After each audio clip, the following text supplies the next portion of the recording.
so that's all they want to do.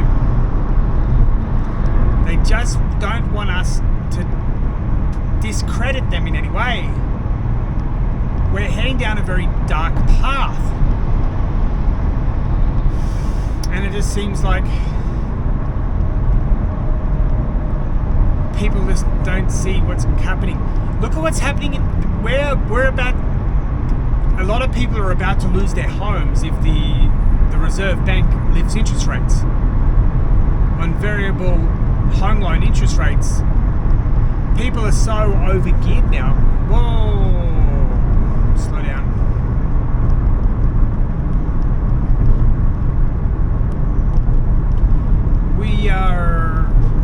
The price of homes have gone up, not due to our gross domestic product or our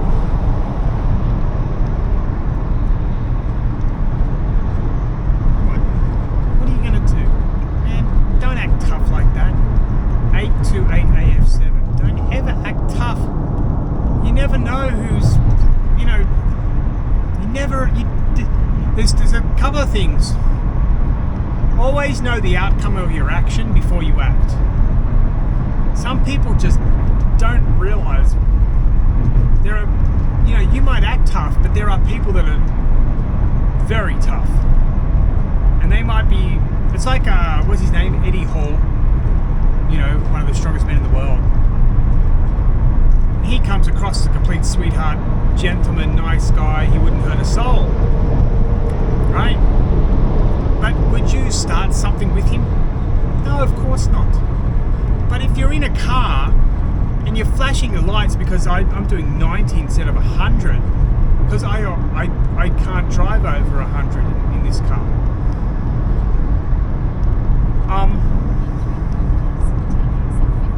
You have no idea who I am. I could be 5'3" or I could be 6'6" and 300 pounds. I'm under 10% body fat. Don't act tough. Anyway, getting back to it.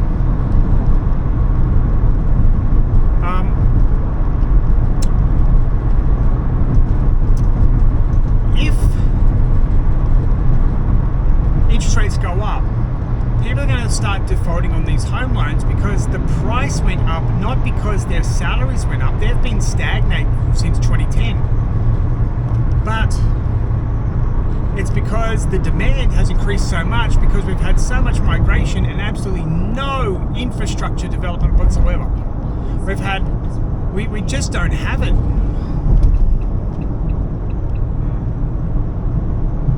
And we just don't have this.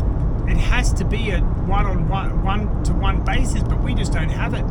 We have now got Indians living 18 to 20 people in one home, completely illegal under the residential tenancy agreements and things like that. They another thing an Indian told me who lives in a 3-bedroom home in Runaway Bay. 3-bedroom home. He says 18 Indians. Oh, it's Indians owned. It's owned by an Indian and all that. Blah blah blah. That's a bit dangerous. Like, what happens if there's a fire or something? The problem is for them is they have about 15 cars. And he said that is the problem now because we block the whole road. If everybody's in there at one time, we block that road. And nobody likes that. And so we even have to park on the other side.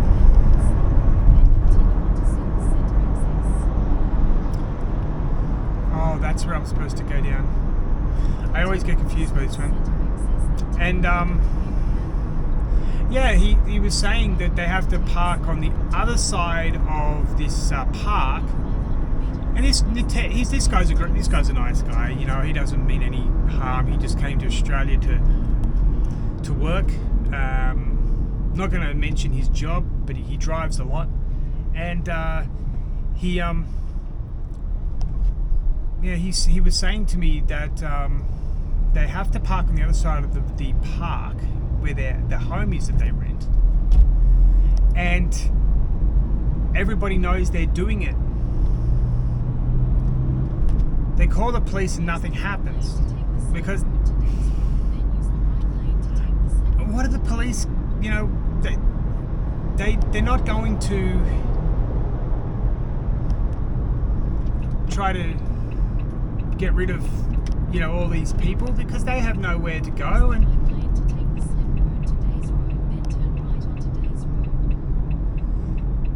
oh no,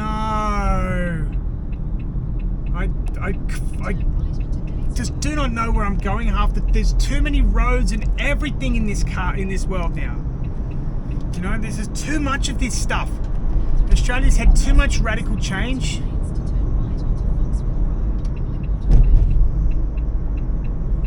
And it's just so scary now. Like, it's so hard to drive around this place now. There's just too many roads going too many different places. But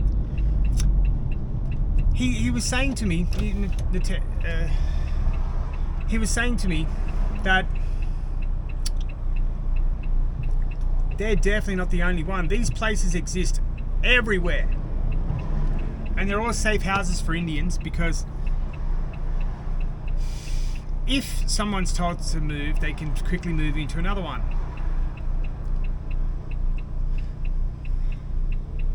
They also keep all their stuff in their cars.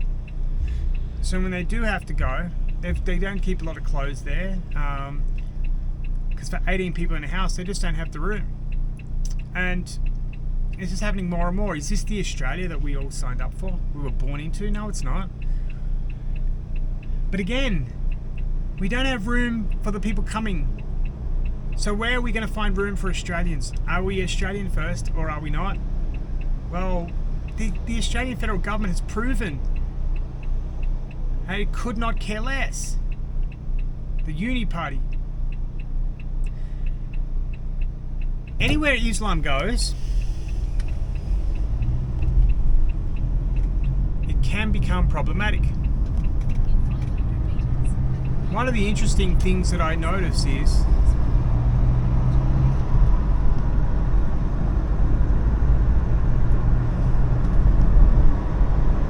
alright, so I've got a P plate at 2 feet off my butt. Slow down, you don't know. But I've been in countries where they have security forces on the streets with loaded machine guns. Okay? And we think that, and I think the Labour Party is playing Russian roulette with us. Now, there have been Muslims that have lived in the country for 50 years, and they're very much, they're very much Australian. They do, but they've always lived within their own cultural enclaves, their own racial enclaves, and they create these. And it's, as an Australian, you don't feel particularly welcome now walking down those streets. And I think it's because of the non-assimilation of a lot of racial groups. The Chinese don't assimilate. The Vietnamese, they don't assimilate as, say, a British or a Canadian would or even an American would. It's difficult. It's not a racism issue. It's more cultural. It's more understanding of each other, the traits. So I understand that, but the Vietnamese and the Chinese are probably not going to start demanding that we change our rules, laws, our ways of life to suit them. They don't. The Chinese and Vietnamese and other people, I would even say even the Indians, very much work out how the system works and then do their best and work hard to achieve for success. And a lot of them do a lot better than, say, Australians. You just have to look at Nigerians in America. They do better than every other group of people, you know. I think also Pakistanis in the United States do extremely well, and Indians as well. Indians and Nigerians and Pakistanis. They work out their system and they go and they work their butts off and to get right ahead, but they don't ever try to break the system or change it. But I think that when Islam hits about 15%, we can't come back from it. We're losing our identity, and so we're losing our culture. And if you don't think there's an Australian culture, I would ask anybody born before, I would ask anybody who was 10 years old in 1990, 10 years old or older. Remember 1990, we knew exactly what Australian culture was. I would say in year 2000, we knew what Australian culture was. We didn't really need to have deep revisionist histories of Australian culture. We agreed Australia was darn awesome, you know. And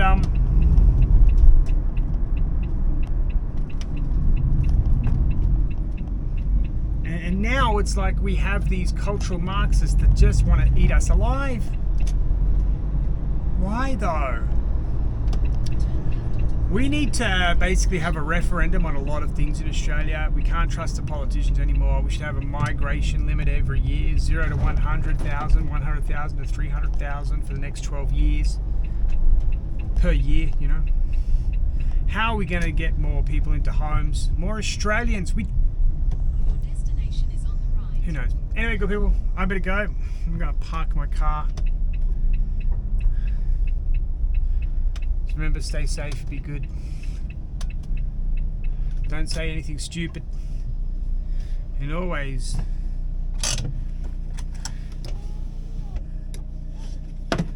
know the reaction to your action before you act.